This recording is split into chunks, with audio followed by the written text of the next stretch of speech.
There's no feeling more intense than starting over. If you deleted your homework the day before it was due, as I have, or if you left your wallet at home and you have to go back after spending an hour in the commute. If you won some money at the casino and then put all your winnings on red but it came up black. If you got your best shirt dry cleaned before a wedding and then immediately dropped food on it.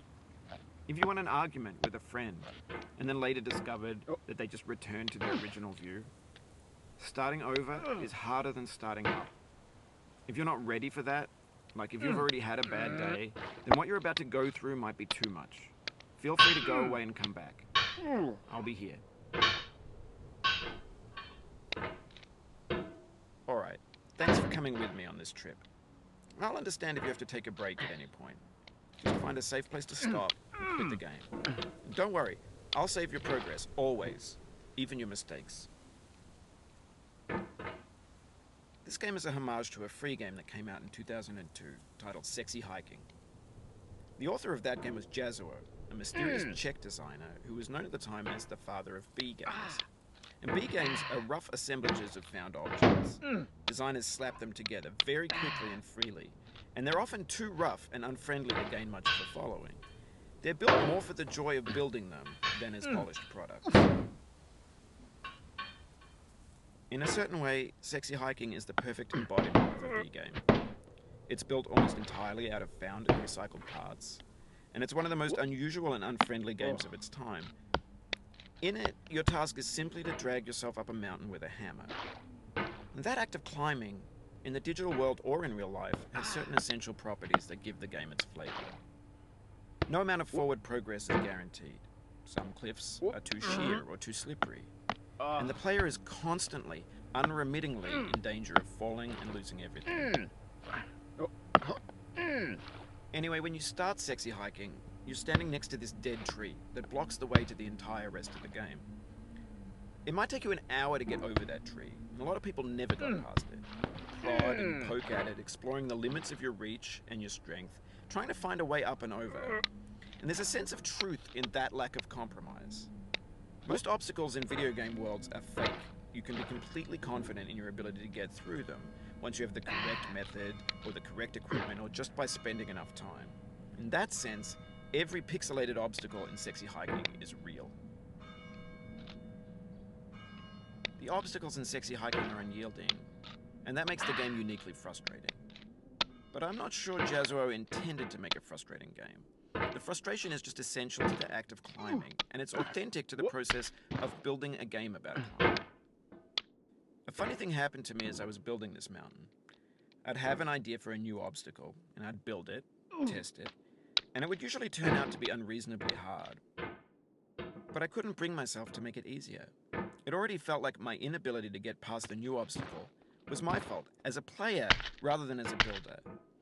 Imaginary mountains build themselves from our efforts to climb them, and it's our repeated attempts to reach the summit that turns those mountains into something real. When you're building a video game world, you're building with ideas, and that can be like working with quickset cement.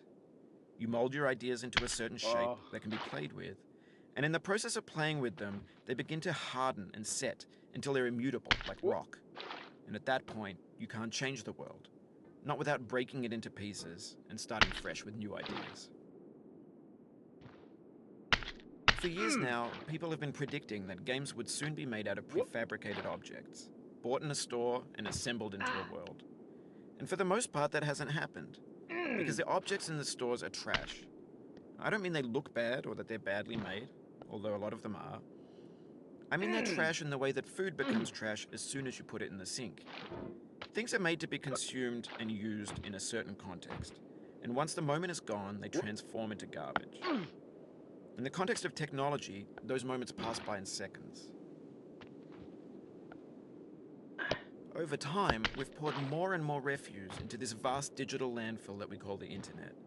It now vastly outnumbers and outweighs the things that are fresh and untainted and unused. When everything around us is cultural trash, trash becomes the new medium, the lingua franca of the digital age. And you can build culture out of trash. But only trash culture. B games, B movies, B music, B philosophy. Maybe this is what digital culture is. A monstrous mountain of trash, the ash heap of creativity's fountain. A landfill with everything we ever thought of in it. Grand, infinite, and unsorted. There's 3D models of breakfast, Gen X's fanfic novels, scan magazines, green screen Shia LaBeouf, banned snuff scenes on LiveLeak.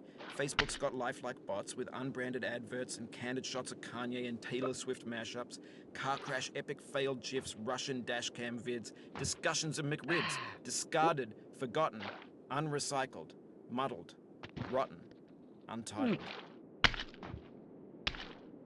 Everything's fresh for about 6 seconds, until some newer thing beckons, and we hit refresh. And there's years of persevering, disappearing into the pile, out of style, out of sight. In this context, it's tempting to make friendly content that's gentle, that lets you churn through it but not earn it. Why make something demanding if it just gets piled up in the landfill, filed in with the bland things? When games were new, they wanted a lot from you. Daunting you, taunting you, resetting and delaying you. Players played stoically. Now everyone's turned off by that. They want to burn through it quickly. A quick fix for the fickle. Some tricks for the clicks of the feckless. But that's not you. You're an acrobat. You could swallow a baseball bat. Now I know, most likely you're watching this on YouTube or Twitch, while some dude with 10 million views does it for you. Like a baby bird being fed chewed up food. That's culture too. But on the off chance that you're playing this, what I'm saying is, trash is disposable, but maybe it doesn't have to be approachable. What's the feeling like? Are you stressed? I guess you don't hate it if you got this far. Feeling frustrated? It's underrated. An orange is sweet, juicy fruit locked inside a bitter peel. That's not how I feel about a challenge. I only want the bitterness. It's coffee. It's grapefruit. It's licorice. It feels like we're closer now. Composer and climber, designer and user. You could have refused, but you didn't. There was something in you that was hidden, that chose to continue. It means a lot to me that you've come this far, endured this much. Every wisecrack, every insensitivity, every setback you've forgiven me is a kingly gift that you've given me. We have the same taste, you and I. It's not ambition, it's ambition's opposite. An obdurate mission to taste defeat. You'll feel bad if you win, so I put this snake in for you. Have you thought about who you are in this? Are you the man in the pot, Diogenes? Are you his hand? Are you the top of his hammer? I think not. Where your hand moves, the hammer may not follow, nor the man, nor the man's hand. In this you're his will, his intent, the embodied resolve in his uphill ascent. Now, you've conquered the ice cliff, the platforms, the church and the rectory, the living room and the factory, the playground, the construction site, the granite rocks and the lakeside. You've learned to hike. There's no way left to go but up, and in a moment I'll shut up. But let me say, I'm glad you came. I dedicate this game to you, the one who came this far. I give it to you with all my love.